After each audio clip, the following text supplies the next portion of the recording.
di ba? Like one of these companies really made it. Apple and all this. Dare to dream. And when you dream, people say, oh, that's impossible, cannot be done. How's this, how's that? It's always, paano? It will not work. Babagsak yan. That's what my brother used to tell me. Babagsak yan. So, being strange, I started early being strange or different. At 5, I was the weirdest in the family. I jumped from the second floor of my house using an umbrella and parachute. Of course, it broke. Ang sakit. Sakit pa na kuya. At 8 years old, I tried smoking while biking. Yeah, I smoked when I was biking. It was on my bike. I broke the bike because I fell in the ditch. So I never smoked again. These are experiences. As a boy in our family, we had a family taxi business. I hung out with drivers and kanto boys. I learned how to fight. Medyo maliit ako pero salbayo ako dati. Well, actually, I came from a good family. My dad was a successful CPA lawyer in Manila. Actually, I learned integrity and ethics from my dad. He never took advantage of his political connections. Big time siya talaga, but he never took advantage of political. My mom was a dedicated homemaker that nurtured us with discipline and integrity. Does it appear like it was John who's doing this?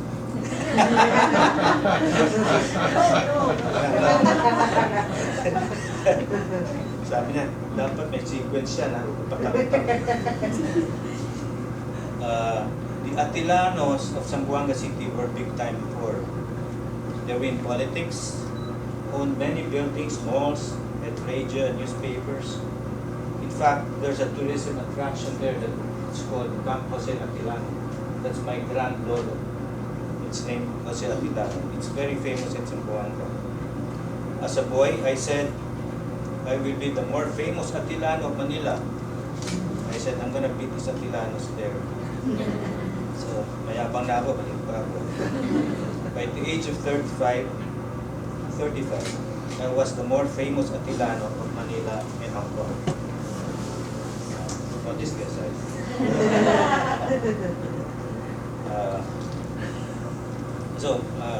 My parents sent me to Ateneo de Manila from back to college. No master's degrees, just pure guts. And yung mind ko was malikot. Okay? Ever since I was a kid. I started a bank in 1972 as an analyst, investment and trust analyst. This is how I started. I had a big client who had a 10 million peso deposit out in the trust business.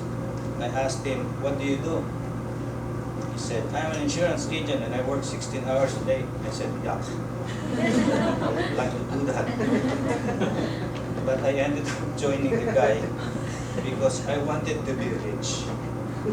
I didn't care kung maging pasurero ko or insurance agent. In fact, in the bank, I used to go to Divisoria and see what I could do. I said, I can sell my car, buy a truck, and travel from Manila to Baguio and bring in vegetables and go there and sell, dried fish. I didn't care. This guy, I ended up joining this big insurance agency because I wanted to be rich like him. Okay, so the nice thing about this guy, that's where I learned humility and integrity.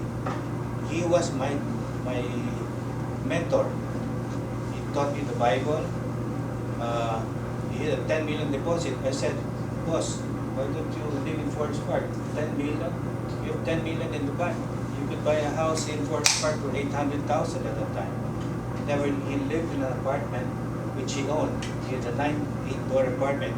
He took 2 doors and he was there. And he said, he lived very simply, humility and integrity. That's how I learned integrity and how he was my model before. So I had many struggles. My mom said, I did have to send you to Ateneo to be an insurance agent, a very lowly job. Please take your seats here.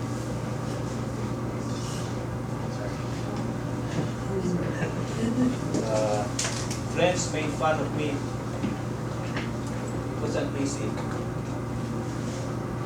Kasi pa sabi, nakita ko si Benjie, it was in the 70s, tumatawid sa Ayala. Naka-portfolio ng ahente, di ba? Yung portfolio nakatulog, lumakas eh. So, a classmate of mine called me a Lone Ranger. Medyo masakit, di ba? Because I took a very lowly insurance job. Hindi nila alam. Medyo okay. At the bank where I work, of course, my first prospects were the bank employees, mga kaklase ko. Let's say, they used to tease me, nandiyan na si Atilano, tago kayo sa ilalim ng mesa. I used to do that. Talagang dito rin papasok sa ilalim, meron si Atilano. Sabi ko isang araw, I'll come back in 3 years na lang ng Mercedes-Benz. Nandiyan pa kayo. Nandiyan pa kayo. So,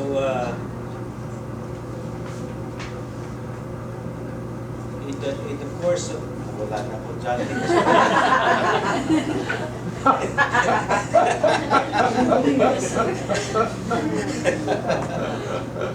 In the course of my 10 years, I made my client, this client of mine, the general agent, I was attracted to.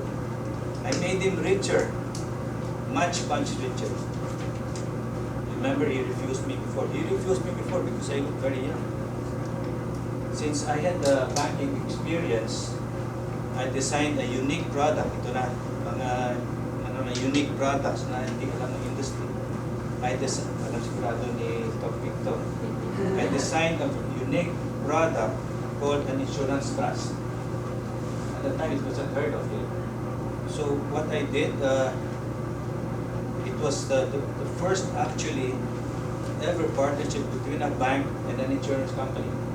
I went to Fireside Chat. I went to my insurance company before was late on time. I did a joint venture. If somebody died, whatever proceeds went to the bank to manage it for the beneficiaries. It went through the roof. I disrupted the whole industry. Galit na galit sa akin ng industry. Kasi I disrupted them. In fact, I was asked to be investigated by the Central Bank. But nakalusot ako. Wala naman akong ginawa. I was honest, everything was illegal. Partnership between the bank and the insurance company.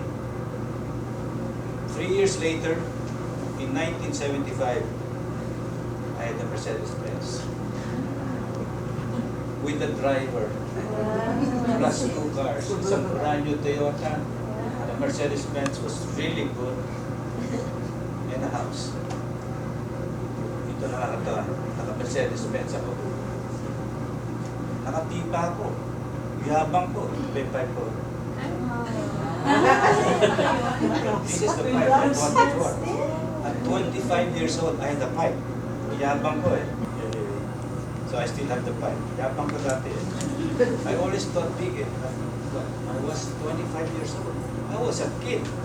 But I was rubbing elbows with the rich. Back later, malalaki eh. Well, I made it because I was the only Atenean who ventured in a lowly insurance job. Atenista mayabang eh. They want management training, di ba? The big management training. Kinaano mo yan, di ba? Oo, yeah. Ano, mayayabang. Ako hindi eh.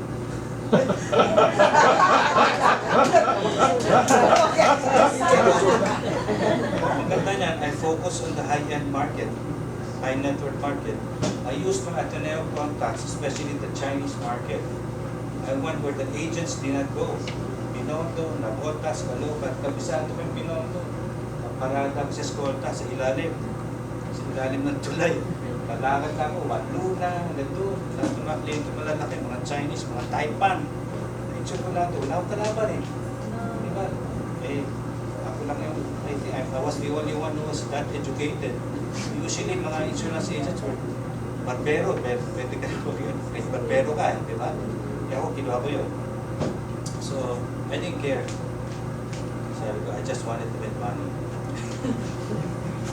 So, in Hong Kong naman, so I made it at 32. I went to Hong Kong. Despite my success in Manila, I felt I was not rich enough earning in pesos. So, why not sell insurance in US dollars and earn dollars? So, at that time, no one was doing that at all. Diba? No one was doing it. I started it. I messed up the market. The industry got mad at me. Galit sa akin. AIA. Yeah. Pero nabuna ko sa AIA. In 1983, at the age of 32, my wife and I found ourselves in Hong Kong. Nasa Hong Kong na kami.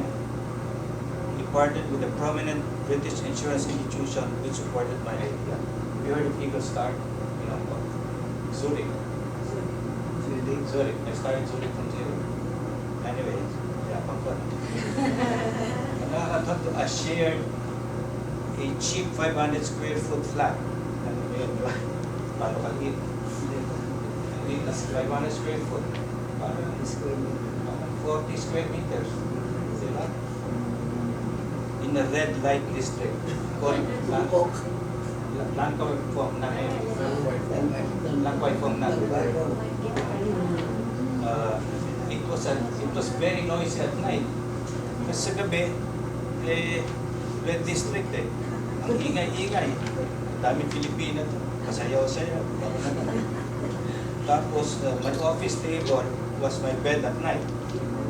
Oh, nakakatuwa nga eh. Table ko yan, sa umaga, sa gabi, tama ko. Wala pa akong heater. Asawa ko, nagtitipid eh. Pag winter sa gabi, nagtatapo, ang lamig eh. Sabi ng asawa ko, tipid kayo dyan. Okay.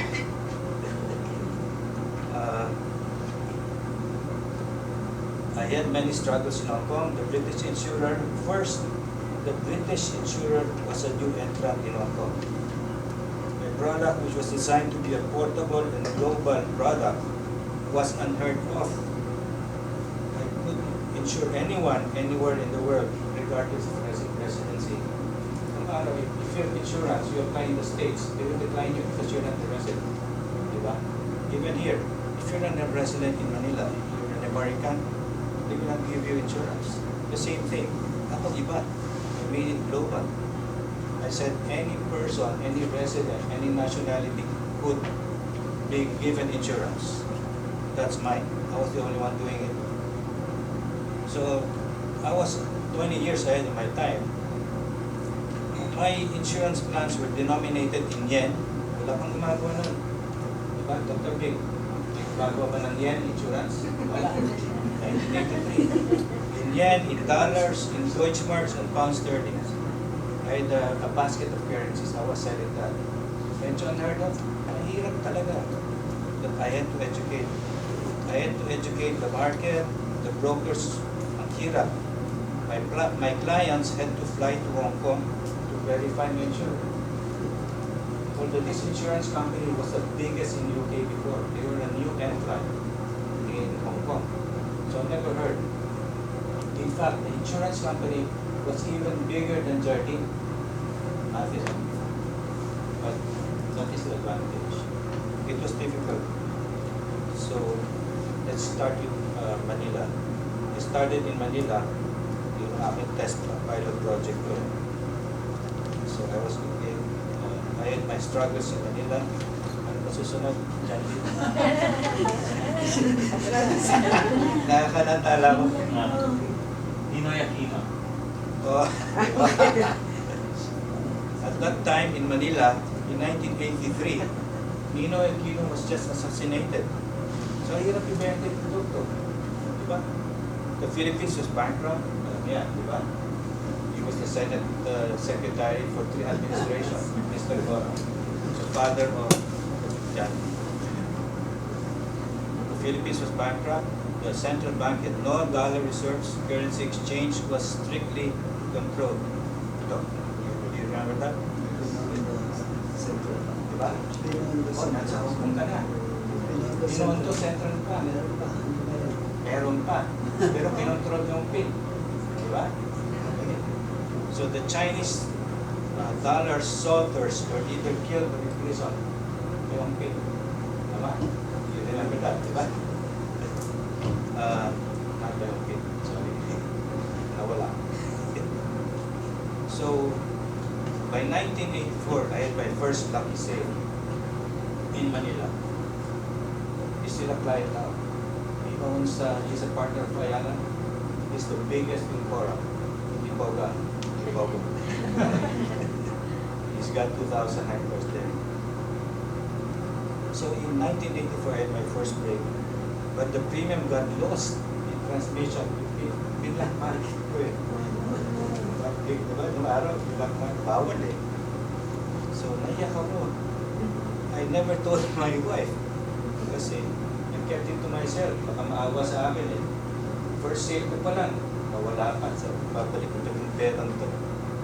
Anyway, by 1985, I had a strong sales team. Dollars per in.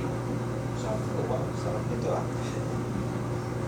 But thing here, ito, I had to consult a Spanish Opus Dei priest. You know it, Father Perez. Father Perez. No. Nandito pa siya ulit. In November. I remember it was so strict. I go to confession, kneel down. So I had to consult him. Sabi ko, I had to consult him to ask if what I was doing was morally correct in the midst of a peso collapse. Ito sabi ko, teka, baka kumita, pero baka mag-perno ako. Medyo may konsensya naman ako, di ba? So, then, I was prepared to stop it. Sabi ko, balik nito, pera lang. Gusto ko yung pera. He told me, ito na yung maganda, it was my obligation as a responsible father to shift a collapsing peso savings account to a stronger currency. Wow, sabi ko, jackpot ako. Jackpot. Di ba? Nasa Hong Kong ka na lang, di ba? Jackpot. So sabi ko, wow, jackpot ito. Ito na. My 1986 expanded to Taiwan. I helped the Opus Dei Center timing. Oh, timing. You know that, you were in Hong Kong, di ba? So, I helped put up the Opus Dei Center in Taiwan. Kami na Wellington Tea. Kami, yung dalawa. Si Benjie Atilano. Okay? Benjie Atilano, si Wellington. Kami tatlo. So I was going to Taiwan every month. In Taiwan, I was preaching globalization. In Thailand, Malaysia, Indonesia. Anyway, talking about Taiwan, big kwento ko dati. When I went to Taiwan, I went to the airport. Okay ba ba ako? Kasi baka sabihin lang, diba? When I went to Taiwan, would you believe, my brokers there were retired generals, 3-star generals. So when I went to Taiwan, I went to the airport. The first thing that happened, I brought along my son, a 3-year-old kid. He's now my president in my real estate. He's now 40 years old. Dala ko, kasama ko. May dala siyang mahabang, parang AK-47. So, nagkagulo dun sa immigration, kinukuha. Sabi ni Toby, sabi ni Toby, akin yan! Nagula, umiyak. Si Lolim Baril. Anyway, lumabas na ako sa airport. So I was met by the general. The first thing he asked me, where is Mr. Atilano? I was a 35-year-old kid. Alam mo, sa Taiwan, they won't respect if you're below 40, or 45. I was a 35, 35-year-old kid.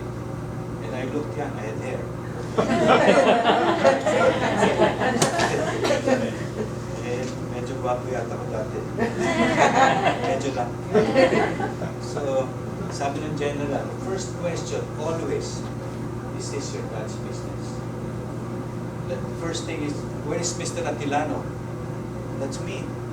The next question was, is this your Dutch business? The same thing with my Mercedes-Benz before. I was 25, and they say, is that your Dutch car? Pareho lang. Anyway, that's the one. So I was preaching globalization in Thailand, Malaysia, and Indonesia. Malaysia did not accept me. Sinumpong ko. Kasi the product was not regulated. It was a new, parang Uber. Hindi nila alam kung ano yun. They couldn't classify it. What was it? So I was able to get through it. I had good lawyers. So I had good lawyers in UK, good lawyers here. So tuloy-tuloy lang ako. They couldn't classify what it was. It was an offshore insurance. So walang kuwan. So Malaysia, isang araw, yung finance minister tumawag sa UK, sa head office. In UK, tumawag sa Hong Kong. Hong Kong calls me. What the hell is Atilano doing in Malaysia? So, sabi ng finance, sila. Singapore, takot ko na Singapore is difficult market. So I got Singapore. Highly regulated. I lived on the plane. Ikot ako sa aeroplano. Titipid ako. Working breakfast, working lunch, working dinner. After dinner, what I learned in Taiwan, pag sinabi hindi ka umiinom, huwag ka umiinom. So if you say, I'll take a sip, patay ka. Tuloy-tuloy na yun. So that's what I learned. So, secrets to success, sabi ni John.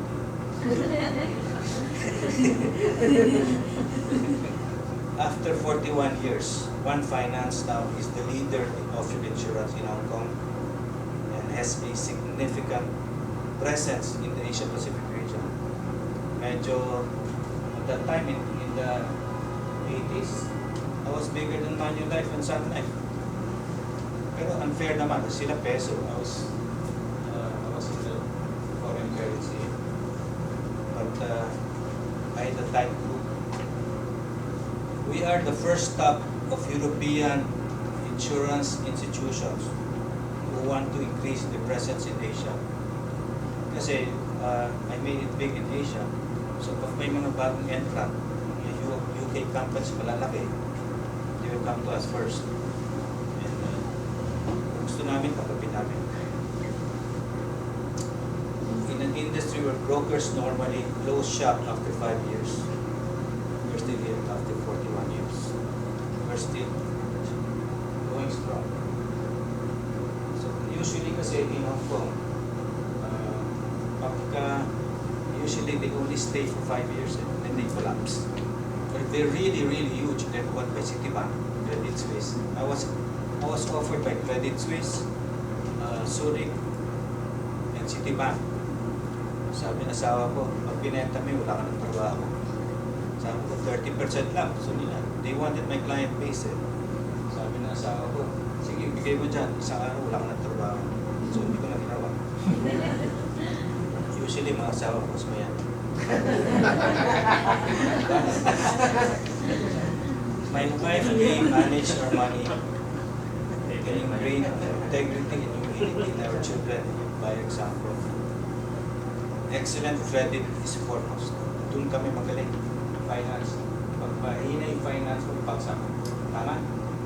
Kahit magaling yung marketing mo, kung ang finance mo mahina, bagsak ka. My wife was my secret weapon. Also, mga wife, mag-ingat din kayo. Kasi if you start saying, you're the boss, eventually they'll believe it.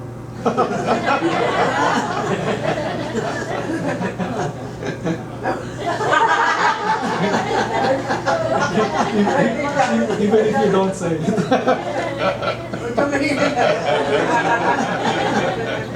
Pag sinabi ng asawa mo, upo ka. I remember, pag nag-expand ako, sabi ng asawa, uy, hindi natin kaya yan. Okay na. whatever money I made, ang galing asawa ko, she used it productively. She bought and sold currencies. Doon na rin kami sa currency. She invested in diamonds. Bili diamonds, sabi niya wala siyang pera. Ganun dito. Wala na tayong pera, pero well, actually, save dollars with the objective of sending our kids to Switzerland. We all sent our kids to Switzerland, London, and New York. They're now helping in the business. Well, I owe it to my wife. She's my boss. Sinulat mo yan, ha? Required, Jesus. Required. Naka-video ka ba? Naka-video. Nasa Honolulu ngayon, lagi wala. So our children, Benjie, Dobby, and our nephew, Mike C, have continued our business in the level one finance. Benjie is actually lives in Hong Kong. My children, they live on the plane. Like me. Before, ayoko na yun. My daughter, Cricket, runs the consulate in the Marshall Islands and looks after my wife, Kay's charity foundation, caring for unwanted pregnancies. We have this unwanted pregnancy in Silang. Yung mga gusto ihulog sa asawa ko, dito ka na sa akin, I'll take care of you. And okay. Would you imagine 14-year-old kid this was raped by the stepfather? So, we have a facility there. We also have an Italian restaurant there to support.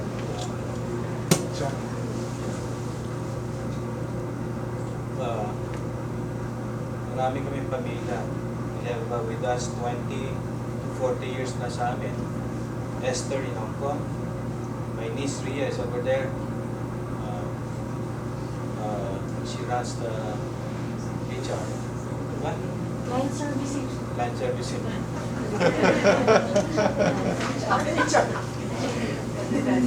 Lalo na HR, ha?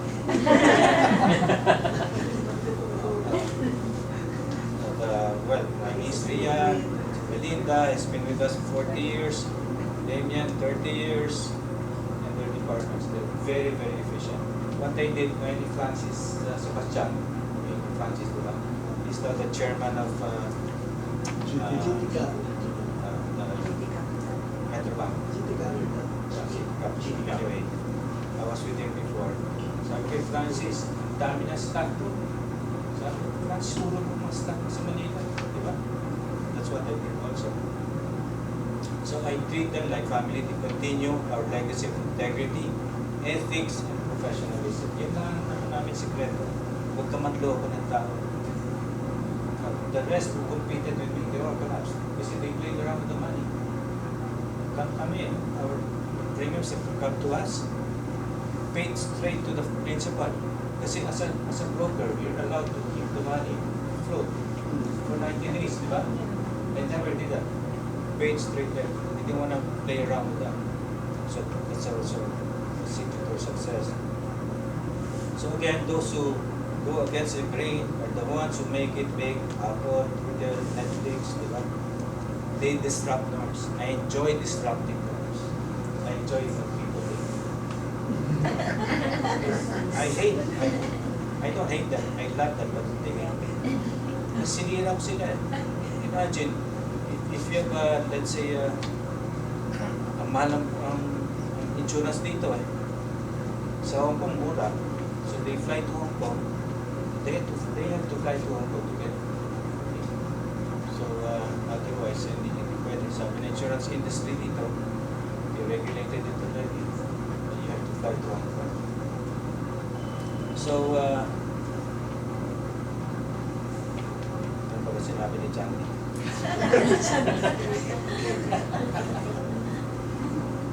So again, if you have the right kind of crazy idea, believe in it, stick to it, despite the huge obstacles and ridicule, you will make it.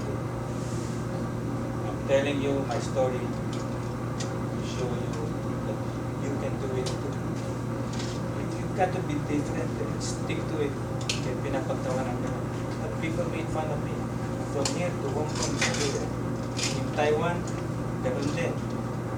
Anyway, and then the last thing I'm going to tell you is by Napoleon Hill.